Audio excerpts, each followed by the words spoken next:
the new enemy was made up. And the new enemy is nicotine. The enemy used to be smoking. That's why they invented this nicotine replacement therapy, well knowing that nicotine doesn't do much harm. Hello, vapers. Welcome to the new episode of the Vaping Unplugged podcast. In today's special episode, we prepared an interview with Dr. Bernd Mayer, who is a professor of pharmacology, and he will help us debunk some of the most common myths and misconceptions about vaping all around the world. This interview that you're about to hear was originally recorded for the World Vape Day, a celebration that brings together vapers from all around the world. But in case you missed it, we got you covered. Don't worry, and just sit back and enjoy the interview. And in case you're interested to hear more about vaping, don't forget to subscribe to our channel. Let's begin. Hello, world. Welcome to the Vaping Unplugged Podcast. Everything you need to know about vaping and tobacco harm reduction. Let me start probably with a strange question, but a very interesting question for our audience. What is your favorite myth about vaping, or the myth you must have debunked the most in your career so far? I think it's related to nicotine addiction, because it's claimed, or smokers are told, that the switch to vaping means just replacing one addiction by another. Okay, so and this is, I mean, it's a bit true. I wouldn't call it a myth, but it's a misleading of the people, because the smokers typically don't die from their addiction, but they die from the inhalation of toxic compounds. And so the argument that you keep your addiction, that you just replace it, is absolutely stupid, because you're much better off when you vape as compared to smoking. And the other, maybe I'm allowed to have a second favor, and the second one is the missing long-term studies. It's always claimed it took 50 or 60 years to recognize the dangers of smoking and the health problems that are caused by smoking. And so we have to wait 40, 50, 60 years until we know whether vaping is similarly harmful as smoking. And this is, of course, stupid. Vaping is around for 10 years, and even common sense tells you that it cannot be the same harm as smoking burned tobacco smoke. I love that you mentioned the nicotine myth right away, because I'm wearing our new campaign t-shirt. I've got 99 problems, but nicotine ain't one. So that's actually perfect. So let's start with the nicotine one, because I think the first main misconception about nicotine is that people equate it with smoking, because for, 50 years, there was no way to separate nicotine consumption from smoking. So people automatically think nicotine is the problem in the cigarette and think nicotine is causing the cancer. Is that true, or is that a myth? No, of course not. Nicotine is definitely not the cancerogenic compound. I mean, public health and the opponents of vaping try hard to show some evidence that nicotine can cause cancer. And they feed mice, with tons of nicotine, and then they really get tumors. But this is out of any reality. There's no evidence at all that nicotine can cause cancer. What it does, and what is biologically plausible, is that it promotes the growth of tumors. So if you have already a tumor, nicotine consumption could possibly, I say possibly, enhance the speed of growth. That has been shown in animals, and that's plausible because nicotine increases the formation of new blood vessels. And with these blood vessels, tumors get more oxygen and more nutrients, and so it's possible that you increase the speed of growth, but it will certainly not cause a cancer. So the problem is if you have it already. And then it's the question, if you're suffering from lung cancer in a terminal state, I think it's not a real problem that nicotine could speed up the thing. You shouldn't do. Yeah, and I think I was a bit imprecise because we also have for a long time another product which is very popular in Sweden, snus. So they use it for decades or probably hundreds of years, an alternative form of nicotine, and we see lower cancer rates in much lower cancer rates. They correlate with the low smoking rates. And the opponents, again, so I'm playing the devil's advocate, actually. The opponents say this is unrelated to snus, but this is just a good policy in Scandinavia, in Sweden and Norway. The same applies to Norway, actually. And it's just a policy. It's unrelated to the widespread use of snus, which is, of course, very hard to believe. But they have always arguments against the Sweden argument, because Sweden is very convincing. I think the cancer rates are by about 50% of those from in Germany. Yeah, and I think the interesting case is very few people know about that. So I think they also try to keep the Swedish example quiet, because we would have already one country in the EU which is achieving also the smoke-free goal, but nobody knows about it, not even those people who fight exactly for that goal. And now we have a country which achieves those goals, but apparently with the wrong measures or the wrong way of doing so. But it's similar with the UK. Huh?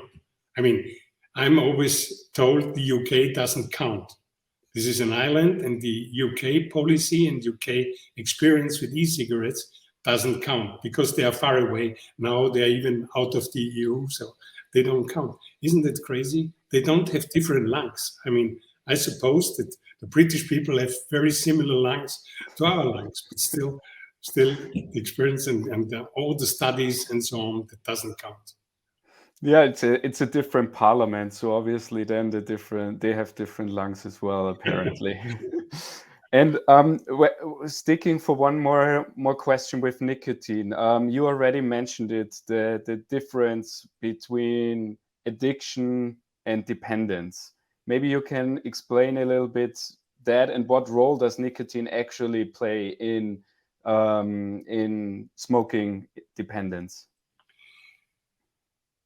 The terms addiction and dependence, this would be in German Sucht and Abhängigkeit. These terms are not very well defined, or not defined at all. I watched a discussion between experts, real addiction experts, but I'm not an expert in addiction, yeah? But I watched the debate of these experts, internationally renowned experts on addiction, and they didn't agree. And they didn't even agree on what's worse in the public perspective. Is it worse to call it an addiction, or is it worse to call it a dependence? That's very difficult to distinguish, and actually the official terms now are substance abuse disorder. So both dependence and addiction are not distinguished anymore, but they're taken together as substance use disorder. So, but I think we know what we mean when we talk about addiction or dependence. That means that when you discover at 2:00 in the morning that you don't have cigarettes in the house, that you dress up, jump in your car, go to the next vending machine and buy a package of cigarettes. I did so when I was smoking, and I think this is a kind of dependence. I didn't even smoke a cigarette then, but it was just a feeling to have it in-house, and then I could sleep again. Yeah? So it's clear that's dependence. And the question is now, is it the same dependence when smokers switch to vaping? Most people tell me that the pressure that they feel to vape is much lower when after having switched. So they tell me when they forgot the cigarettes, when they go to work in the morning, they would go back or buy cigarettes. And when they forget about their e-cigarette, they don't care. Then they don't vape for a day and wait until evening. So it's very clear that the dependence is lower. And there are also studies. There's some studies proposing that the addictive potential is similar to the potential of nicotine gums. There are some people who become addicted and stay addicted to nicotine gums. They're chewing forever.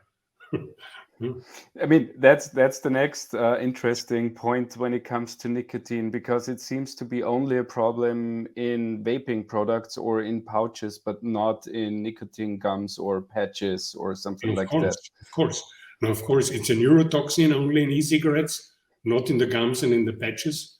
It's highly addictive like heroin, only in gums, but not in the patches. It's interesting. Here in Austria, the regulations in different countries are different. In Austria, these gums and patches are approved for children above 12 years of age if they are smoking. Yeah? So I cannot imagine that we sell or approve a highly addictive, comparable to heroin, a highly addictive neurotoxin, potentially deadly, that we approved it for children above 12, freely available in pharmacies. And also coming in flavors. Yeah, they are also flavored, but the flavors that they don't attract the children in gums and patches, but just in e-cigarettes. This is the flavor nonsense that comes now. Yeah, I mean, we heard that in the video as well, and I think that's also a widely spread myth about vaping, or also misunderstanding that most policymakers don't understand the important role of flavors when it comes to smoking cessation with vaping, or also with pouches where you also have different flavors. They have this impression, but also the general public, I think that no adult needs these flavors. It should be only tobacco taste and that's it, because no grown man will want strawberry. But I understand that. When I switched, it's more than 10 years ago. Yeah? When I switched from smoking to vaping, the first liquid that I used was Marlboro Red. I couldn't imagine to vape mango or strawberry or fruits. Yeah? I'm a real man. I'm a cool man. And of course, I vape tobacco. But after a couple of weeks, I realized that other stuff is just tasting better. It's better than the tobacco flavor. And the other thing is that in the United States, it used to e-cigarettes with tobacco flavor were called unflavored. So this distinguished unflavored e-cigarettes, this is with tobacco flavor, from the flavor which contain fruit or candy. And this is a misconception, because the tobacco flavors are the most complex flavors that are available. I've seen analysis of the ingredients of these flavors. Tobacco flavors contain about 60 to 70 different single compounds, while a strawberry liquid contains maybe 5 to 10 or so. Yeah? So it's just a misconception to call them unflavored but the argument is not the harm that they're causing. Huh? Now in the debate, nobody really claims that strawberry flavor is harmful to health. Yeah? The claim is that it's attractive to children. And this is the other misconception. And I think they just use this argument as a kind of last resort to argue against vaping and against e-cigarettes to make them less attractive, because they don't really believe it. I don't think that the people really believe, the public health really believes that grown-ups don't want flavors. That's the same with alcohol, with these alcohol pops. I don't know what you are drinking, but I'm not confined to vodka. I also drink Campari or red wine or whatever. This is all flavors. We all like flavors. The same is true for ice cream. I love chocolate and strawberry ice cream. And I'm certainly not a And nevertheless, you're a real man. I'm not a teenager anymore. I mean, I have my driver license here, if you don't believe.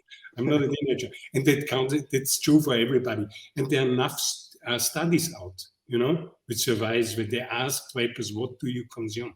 And it's a minor fraction that uses tobacco flavors. I still use a little bit of them. I mix them with strawberry and mint. I love this taste. But it's not a major flavor for most grown-ups.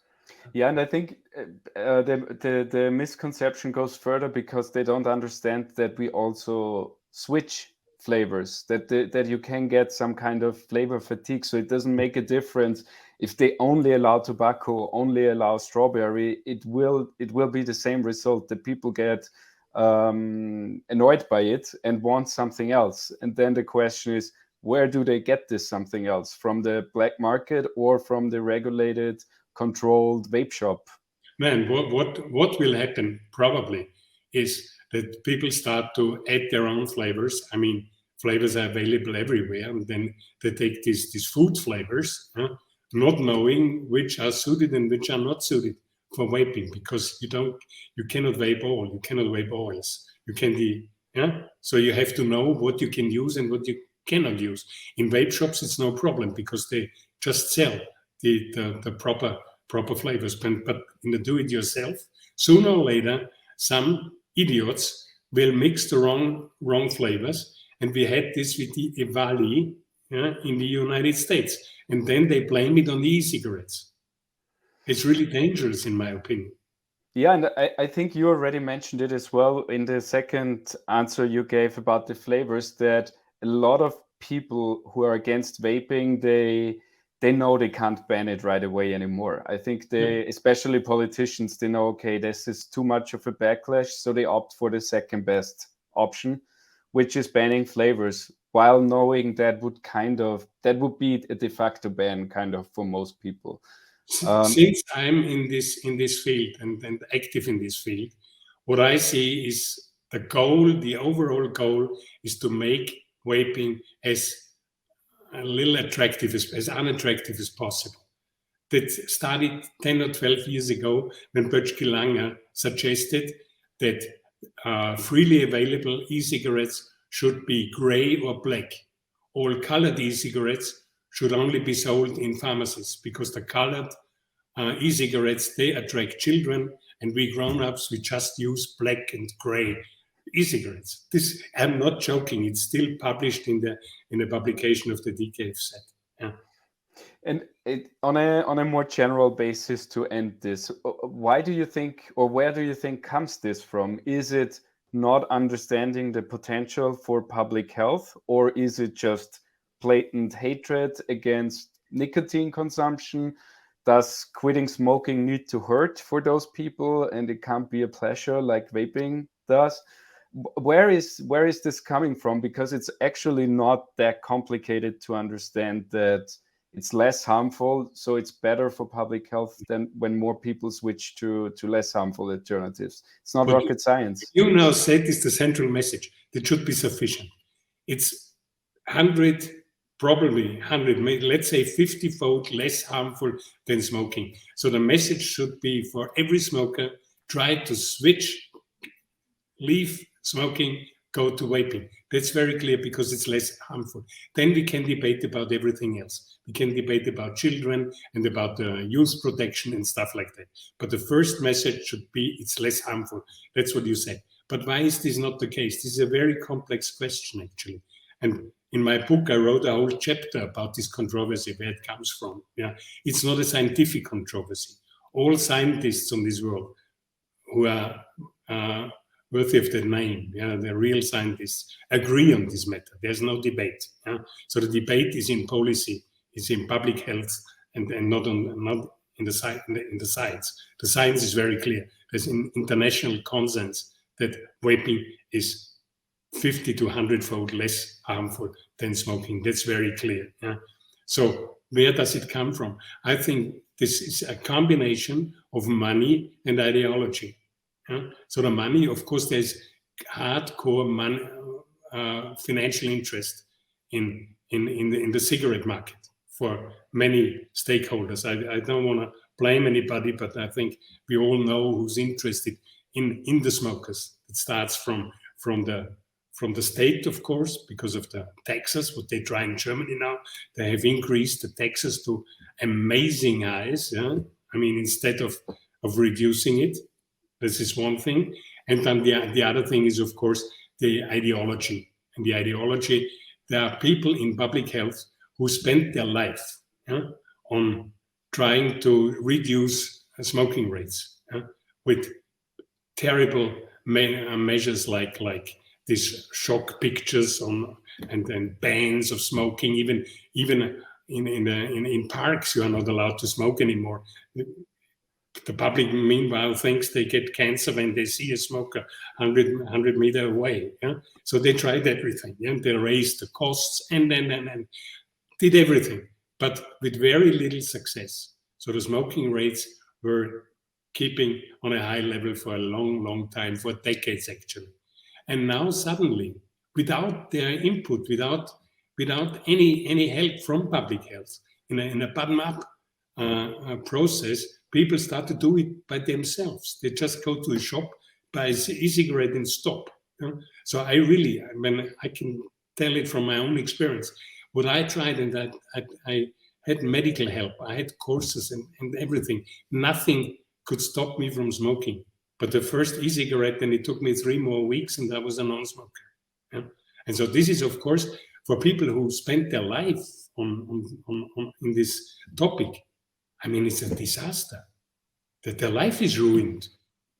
I mean, it must come from their activity. They have to achieve that, and not the people themselves. Yeah, and I think they see kind of the success and the falling smoking rates. So now they need new targets, this kind of mission creep. Otherwise, they can't exist anymore if people quit smoking without them. Yeah. So now they need to fight nicotine. If you're if you are used to being wars and then you have no enemy, you have to find some. And so they really, I said this often, they replaced the real enemy. Smoking is an enemy. I mean, it was justified to fight against smoking because it kills people.